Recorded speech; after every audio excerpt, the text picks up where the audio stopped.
Well, welcome to our special Glasgow Film Festival edition of the Cinetopia podcast. Glasgow Film Festival is happening from February 26th to March 8th. I've been this will be my third year, and it's really wonderful. If you live in Edinburgh, it's right across, not too far away, and an absolutely amazing international festival. We also, as part of our podcast team, have someone who's worked on the festival.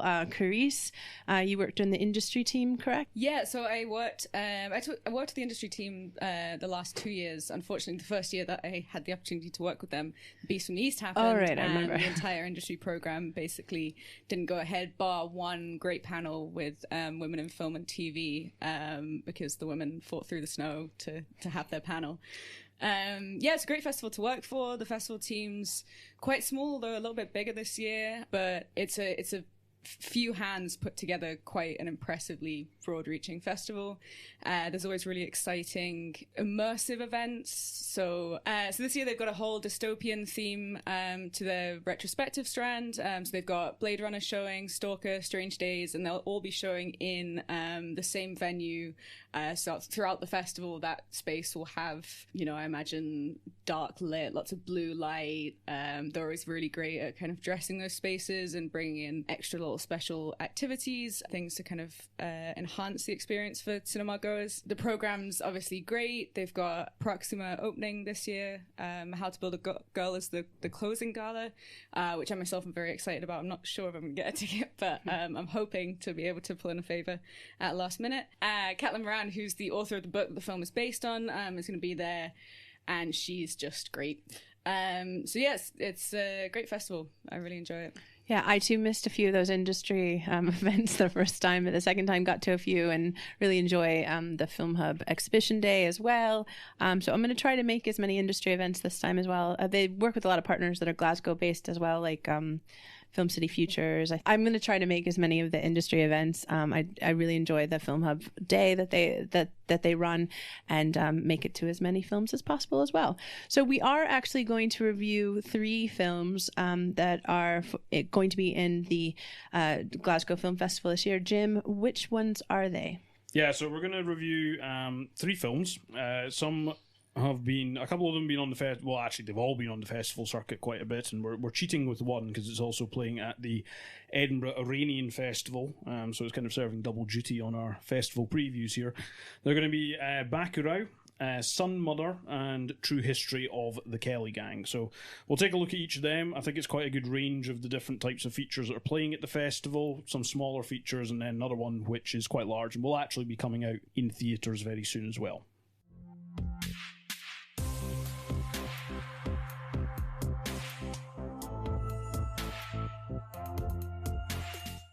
Okay, so the first film we're going to review is Bacurau, which is playing at the film festival right at the start of March, so kind of about halfway through the festival. So it's coming out a little bit later in March. I think it's coming to some theatres, but mainly it will be available on Mubi, who are, of course, the UK distributor for this. So the feature is set in Brazil. And basically, we open with our main character, or at least our main character for the opening stretch, Teresa, coming back to her hometown, which is a small village, essentially, in eastern Brazil. And there's a little bit of a dispute going on with the local authorities about access to water. When we see her, she's coming into town in the cab of a water tanker. And basically, the town isn't in the best state, and there seems to be some slightly weird goings-on, which, of course, increased throughout the first half of the film. It's going to be a very hard film for us to talk about without spoilers. We're going to do our best to try and avoid them. Now, I've not seen any of the director's other work, but as I understand it, this is maybe a slight departure from what he has done before. But basically, we then find ourselves in the town, and these odd happenings increase, and within the opening stretches of the film we've already got a scenario whereby you can now no longer find the town on a map, for instance, or at least not a digital map. The old school maps have it, but you can't find it in satellite imagery or anything like that. And, then we end up with 2 supposed tourists coming into town who then behave a little bit weirdly. I'll leave it there, purely because there is a lot to unpack in this film. Mark, maybe if you come in first and just give us your general impression of the film and what you would want somebody to know going in, because we've kind of got to balance what we say with what we don't say here about this film.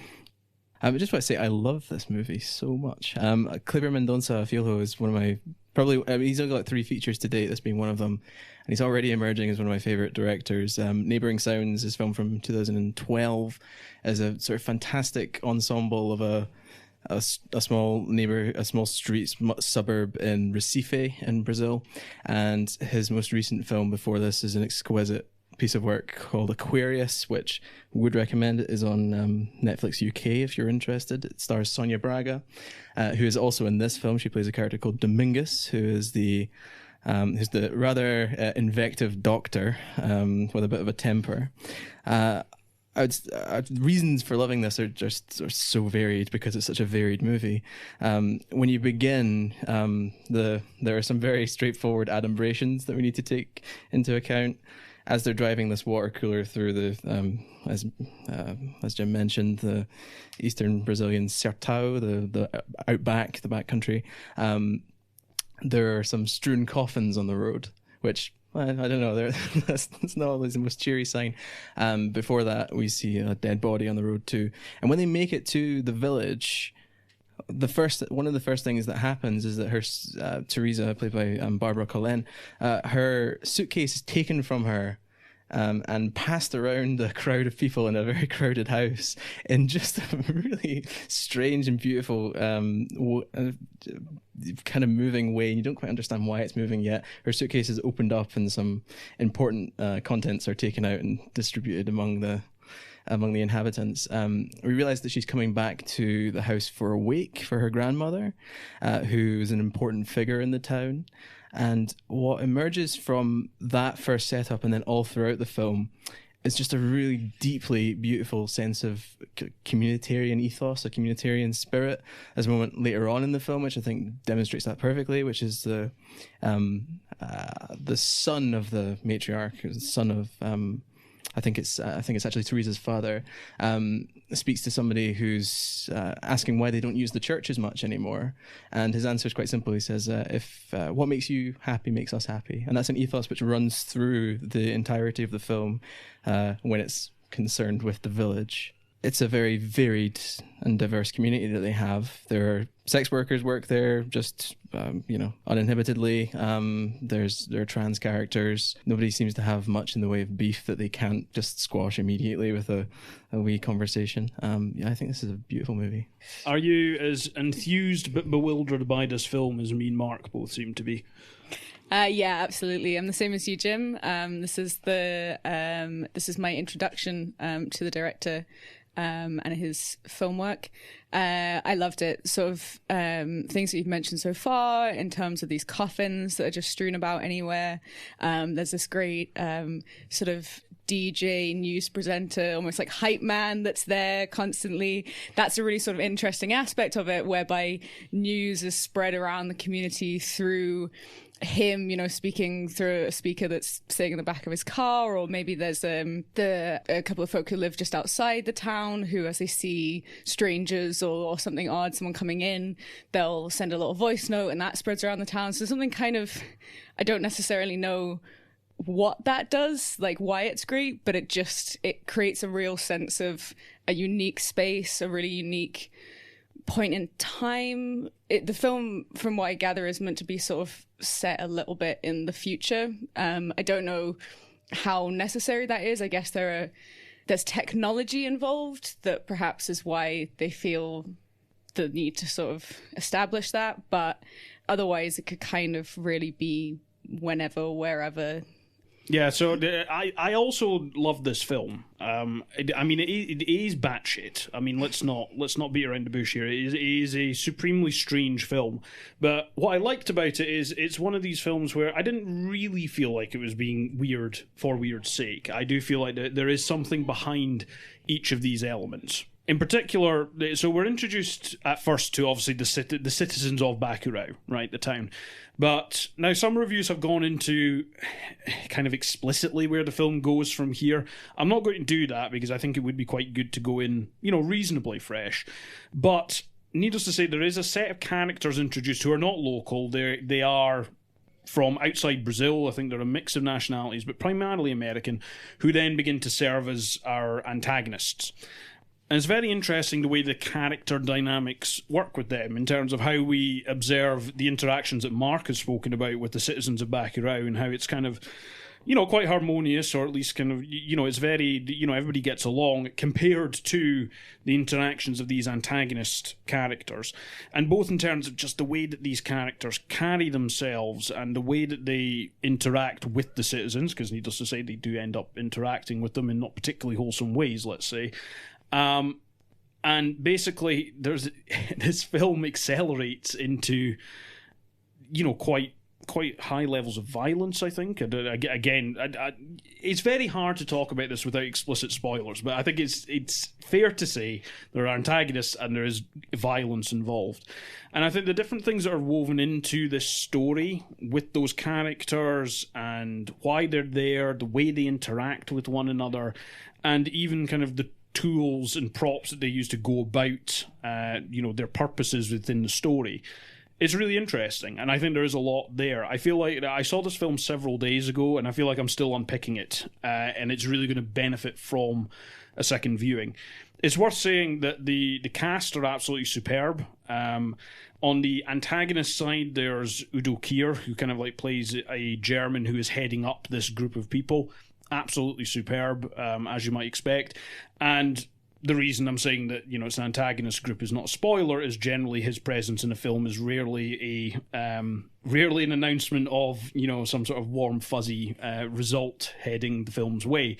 So I was wondering how you found the characters, because I find them absolutely superb. You could find it a little bit caricaturish, but I didn't. And I'd even argue that even if you did, I think that actually kind of serves the purpose of this film. It's a very amped up film. It's not a naturalistic one by any stretch of the imagination. And for me, it really got me involved and hooked into what was happening on screen. In terms of the characters for the townspeople, I think, that there's not a huge amount of backstory given to a lot of the characters, and it is like a really big sort of ensemble. Like Mark said, it's a community, and I think the most successful thing that's done amongst those characters is building that sense of community and that sense of connection. So there's not really that individualism, and there are a few sort of standout moments for some of the characters. So like Dominga, who we mentioned earlier, who is probably one of the more eccentric people within the town, and character Lunga, who at the beginning of the film is actually not present, but they sort of reach out to him and bring him in towards the latter half of the film. They really sort of stand out as being almost useful sort of tools in how the story is going to play out.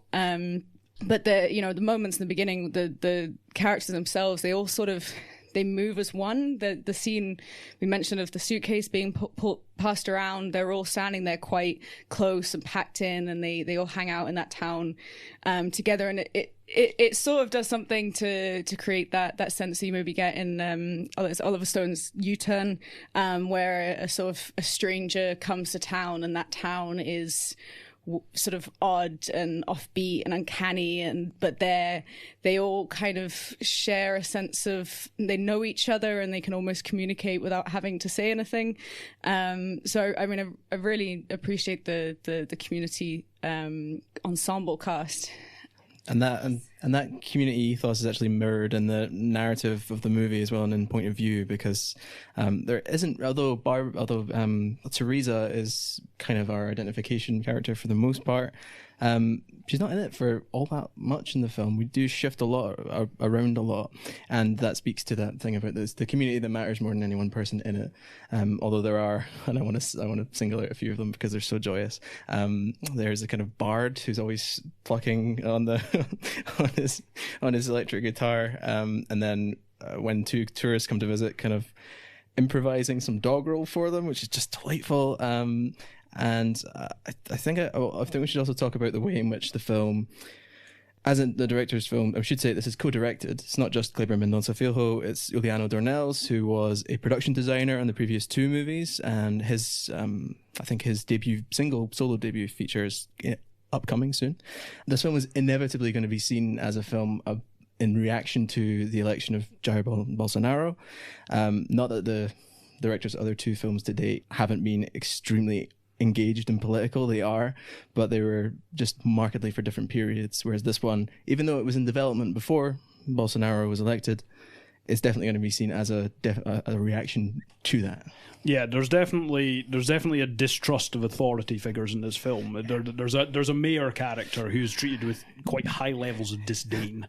Johnny M, who's a really repellent creature. He, I think you should distrust anyone that comes with a truck with a video on repeat of them just standing looking swift. Yeah, he's dispatched rather brilliantly by the just the increasing volume of the noise against him. I would say that a couple of references are kind of embedded in the film in very entertaining ways. The school is named João Carpinteiro, because you'll also notice John Carpenter's score in the background here. The music is obviously heavily indebted to Carpenter because it lifts from one of his movies called Night. Also, just want to talk about the simple pleasure of the editing in this, because I love the editing in this. There are a lot of those lovely little dissolves and lap dissolves, which are my favorite thing in film, I think. So there's that. I actually the editing, the way the film's put together, I actually kind of got a graphic novel feel from it almost, like in terms of it, because there's a lot of the transitions between scenes are invariably, particularly as the film progresses, that they're screen wipes. You know, it wipes from top to bottom or side to side, and then there was at least one split diopter shot as kind of some vehicles rumble into town, and I think that really worked quite beautifully with the rather insane levels of violence that this film actually gets to, and I think it worked really well with the stuff we've spoken about the way that people interact and the tone. I think it was pitched absolutely perfectly, because you could find this film very strange. Indeed, I do find it very strange, but the way that it's put together and the way that it's shot and edited, I think actually works really quite beautifully with that. And the thing we were mentioning earlier about the tone change is kind of beautifully announced by the very instant that Udo Kier walks through the door. You think, oh shit, it's changing now. he's not going to join in the happy community vibes here. Okay, well, I think we'll leave it there for Baccarat. I think that's a very healthy recommendation from us. So as far as I'm aware, I think it's playing at the Glasgow Film Festival on the 3rd and the 5th of March. And then it will be coming to some cinemas. I think it's getting a reasonably limited release on the 13th of March. But on the same day, as we said, it will be available on Mubi. So if you have a subscription to that, you'll be able to see it. But also they do a free trial. So good excuse to break open that free trial if you haven't already.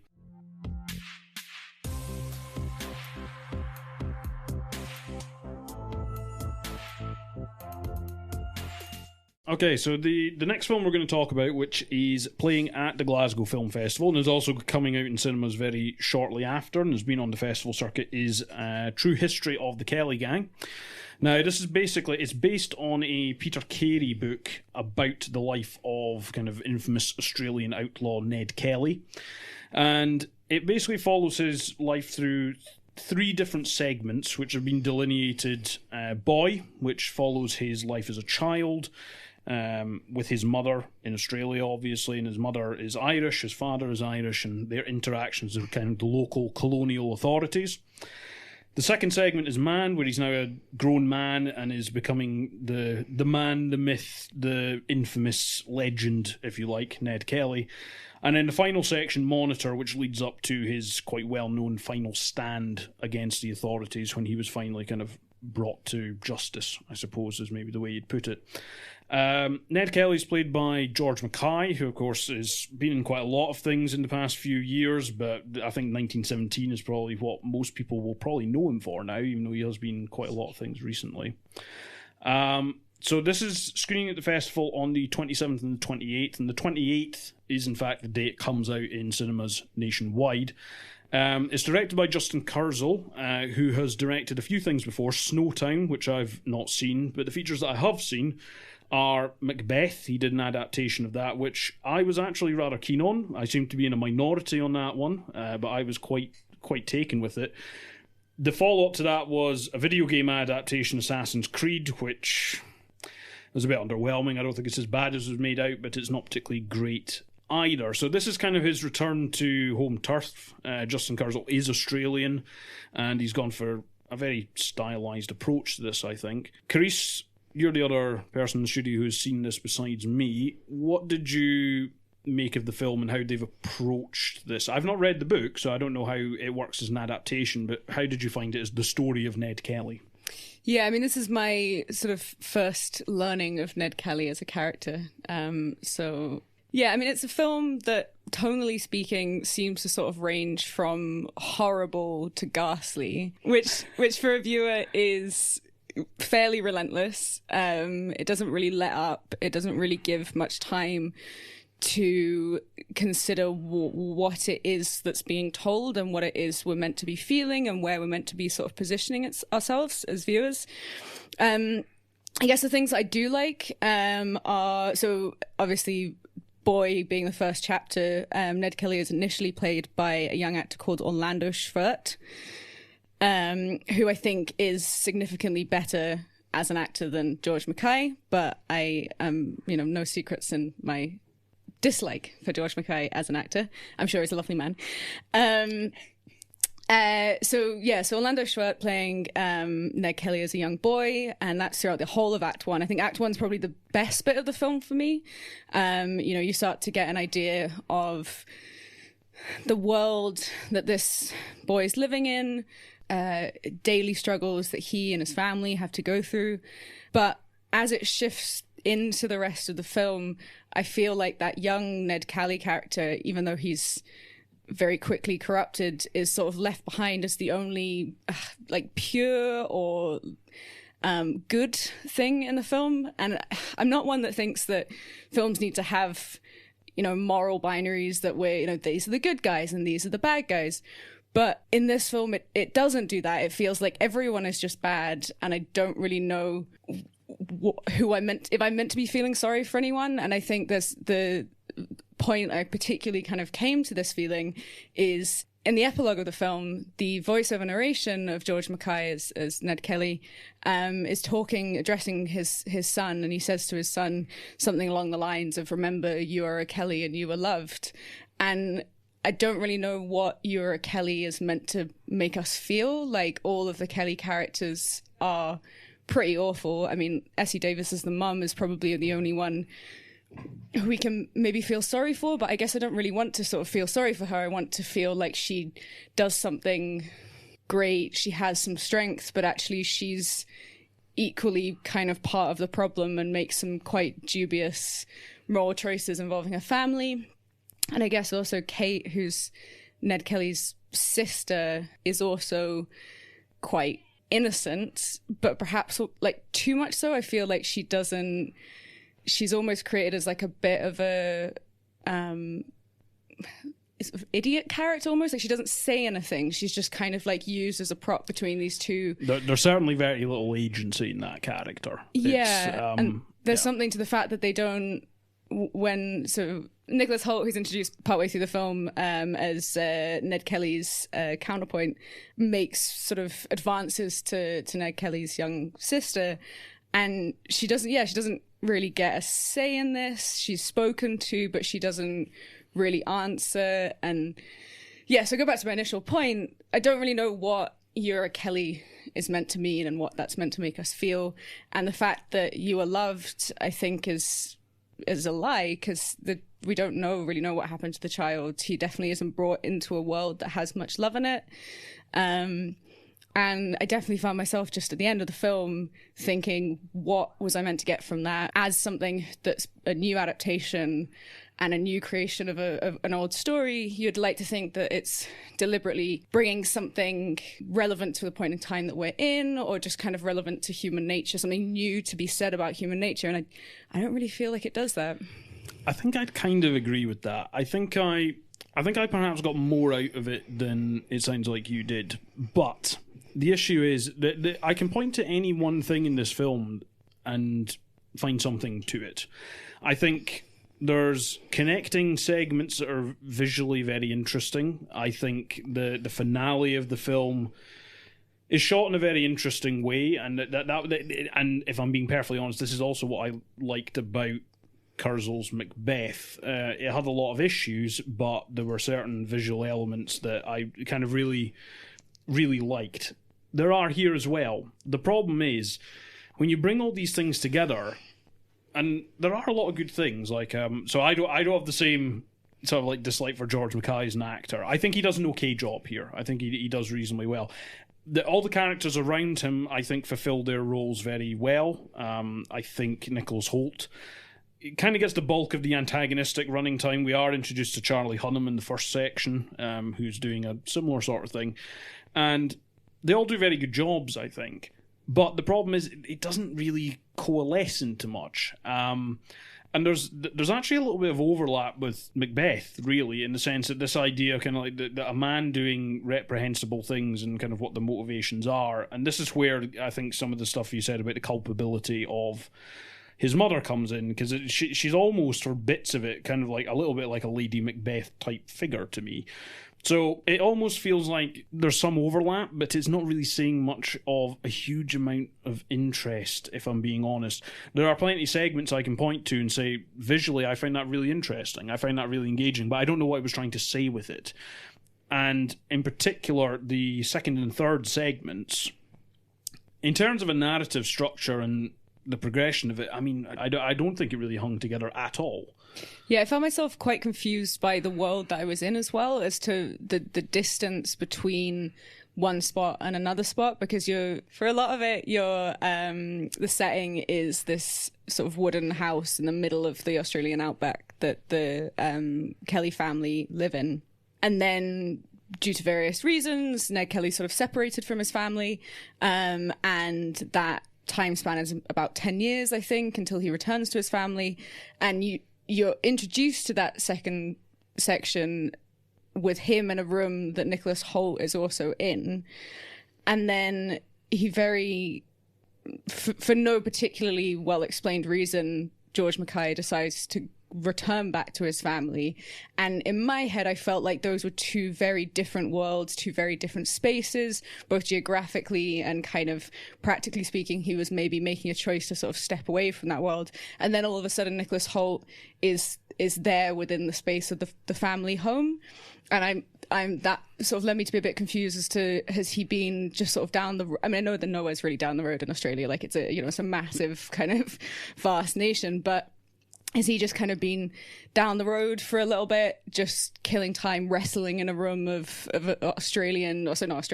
British, English gentry, and then for no particular reason has decided that he'll return to the family home. So I got a little bit confused there as to the sort of the time and the motivations and the geography of it. And I think that's a bit of a shame, because I don't know how you feel about it, but the first segment with him as a child, I actually think works rather well. I find very little fault with that segment, to be honest. I find that the most interesting bit, so much so that I will even forgive it for giving me Les Mis flashbacks when Russell Crowe starts singing at one point. Because, of course, Russell Crowe he's only in that segment. It's a very short role. He's playing a Harry Power, who's kind of like a local, person of local infamy, who basically ends up owning Ned Kelly, effectively, the young boy. And you start to see the influence that character has on this child. And that, to me, was the most interesting segment of the film. The problem is, when we then jump to adult George Mackay, I feel like we've skipped quite a lot of beats, and quite a lot of interesting beats at that. And at that point, I do wonder if there's a little bit of assumed knowledge going on. Because this is my introduction to Ned. I mean, I know of the name Ned Kelly, right? Because it's one of these names that pops up.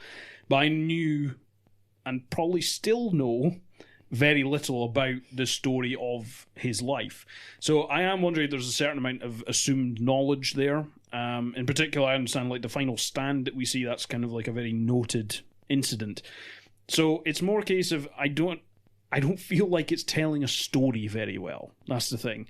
There's a lot of kind of like interesting visuals, but even then it gets a little bit muddy. There's a lot of kind of, I think, snorri cam, when you attach it in front of someone's face and it follows them around in this kind of like very hectic way.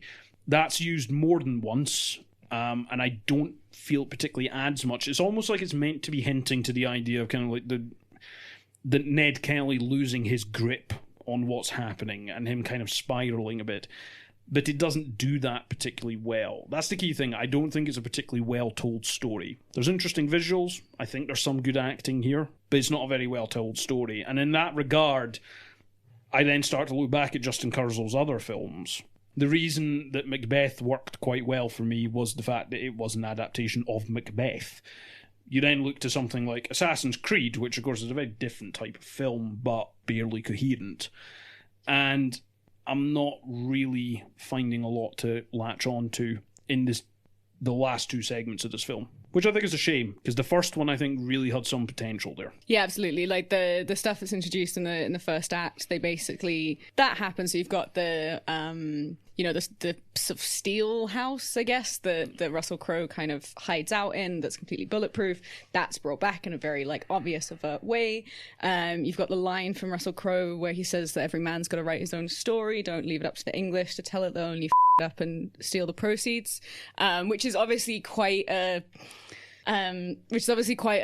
sort of on the nose line of, you've got English money and you've got English actors in this film, so they sort of trying to kind of point a finger, poke fun at themselves and that. But all of these things are very then brought back in the second and third acts in very kind of obvious ways that don't have the same panache as the first act. There's a lot of emphasis put on kind of like the lack of empathy and the brutality of kind of the colonial authorities. And obviously, as you said, that's kind of driven through a lot of, English actors with plummy accents compared to sort of like invariably people with Irish accents elsewhere. But in terms of dealing with the brutality of kind of the colonial authorities and the oppression of people at that time in Australia, another film that we reviewed on the show a while ago actually probably does this quite a bit better, and it was the Nightingale, directed by Jennifer Kent. It's quite a brutal film, and I think when we reviewed it, me and Amanda were both of the opinion that it's maybe to its detriment quite how brutal it is.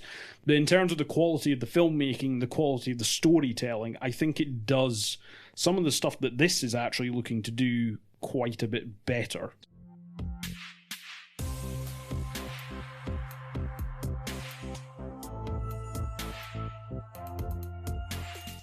Okay, so the last film we're going to review, Mark and myself have seen it. It is Sun Mother, an Iranian film. Mark, why don't you just tell us a little bit about the film and set scene? Sure. So it's directed by Manaz Mohammadi, and it's about a woman called Layla, who's played by Raha Kodiyar, and she works very helpfully, because otherwise you'd be a bit confused as to what her profession actually entails. There's a scene later on in the film in which the signage just comes up very, very explicitly that she works in an industrial wire factory.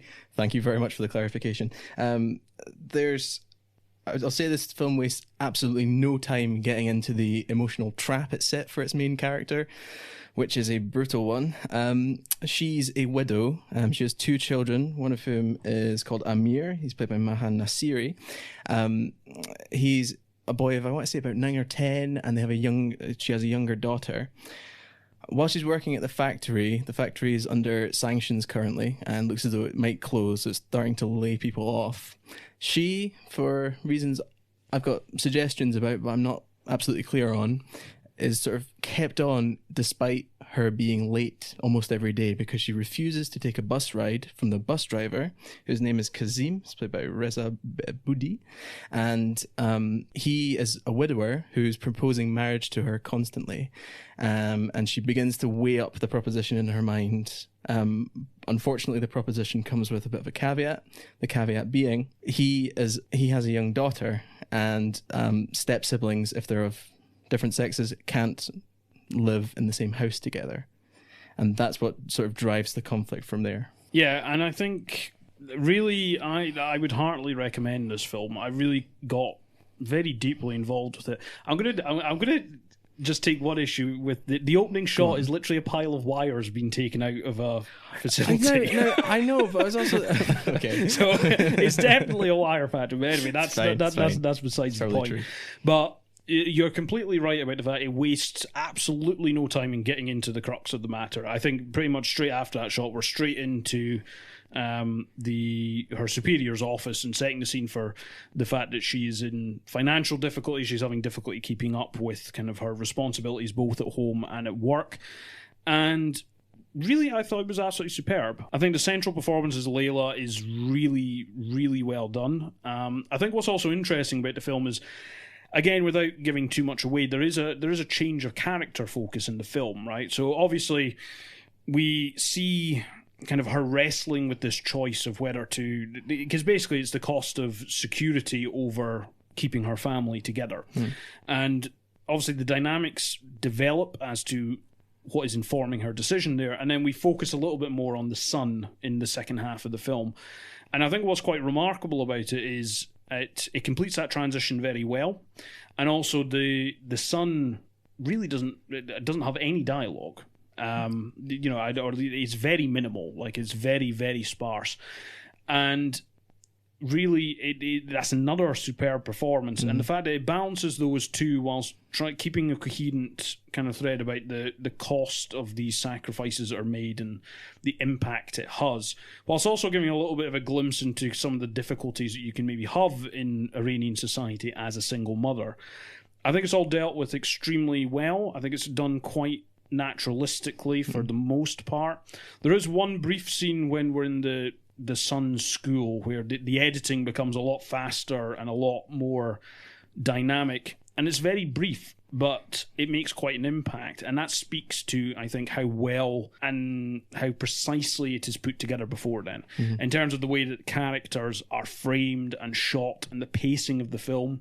I think it does a superb job, and it does that without a huge amount of histrionics. The thing is, we're looking at this story of basically a family being ripped apart almost as one is kind of being joined together as well. It's a strange mix, and it would lend itself to a very impassioned, emotional style. That's not the style of this film.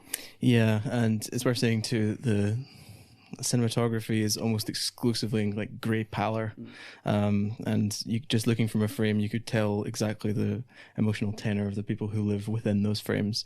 That they're level-headed when they should be furious, and every thing which is thrown at them is a complete injustice.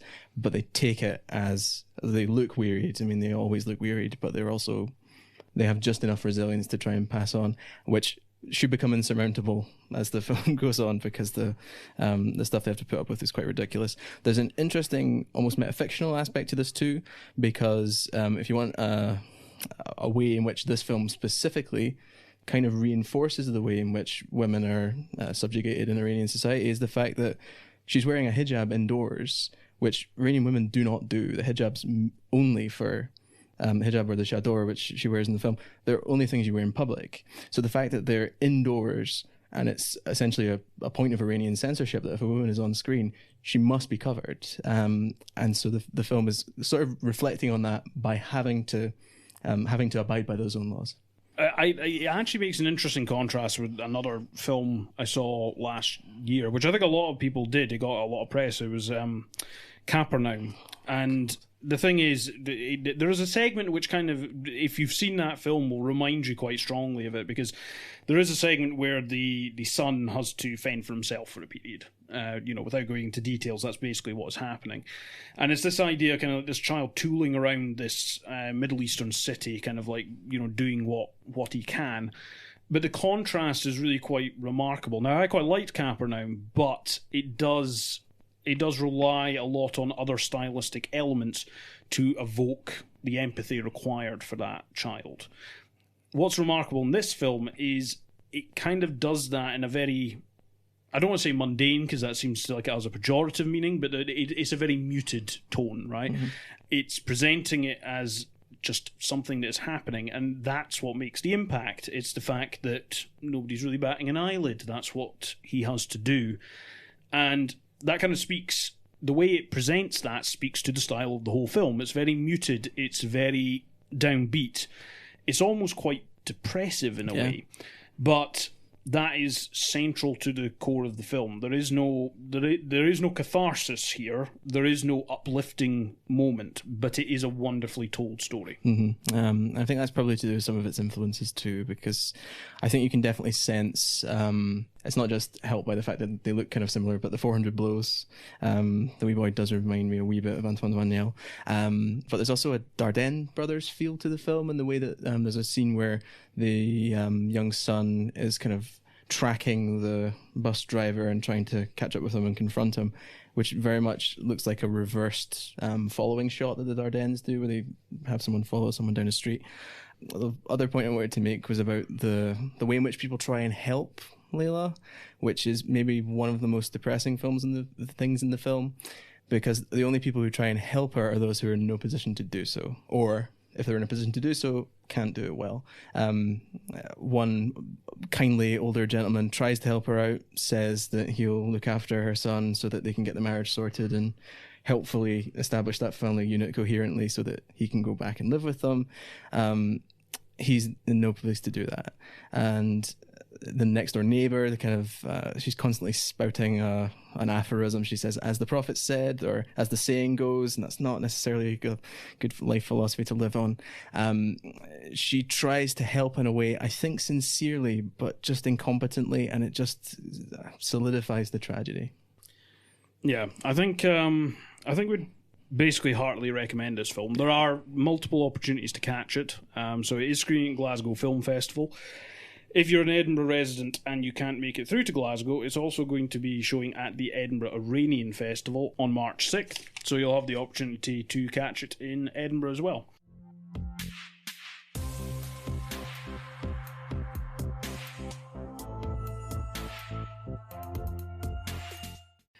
Well, that wraps our Glasgow Film Festival short for the Cinetopia podcast. 2 good reviews, 1 not so good, but if you like punky westerns with anachronistic characters, that might be for you as well. Just a reminder, the Glasgow Film Festival runs from February 26th to March 8th. There are so many films in that program, so be sure to look online or pick up a program if you find it, and go check out the film festival as a whole. And we'll be back next month on EHFM. And if you'd like to follow us at Cinetopia on Twitter, at Cinetopia Hub on Instagram, and cinetopiashow.com. See you next time.